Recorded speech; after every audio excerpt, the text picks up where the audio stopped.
Bago ang lahat, kung makatulong itong video na to sa inyo, paki-share naman at para maging aware din ang iba at maklaro sa kanila, lalo na yung mga baguhan. So for today's video, meron akong nakitang isang content creator na nagsasabi na kahit daw may violation ang isang account, ay patuloy pa rin ang pagpasok ng earnings.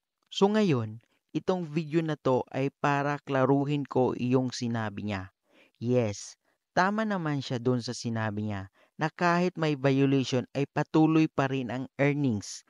Pero, merong pero guys, depende po iyan sa violation na natanggap natin. Kung ang violation na na-receive natin ay monetization limited, you are no longer earning on some of your content. Kapag ganito, ay patuloy pa rin ang pagpasok ng earnings natin. Dahil yung ibang content lang natin ang hindi nakaka-earn. Dahil possible ay merong nalabag na policy. Pero kung ang violation nyo ay earnings restricted, your ability to earn money is limited, name of the account is not following our partner monetization policy.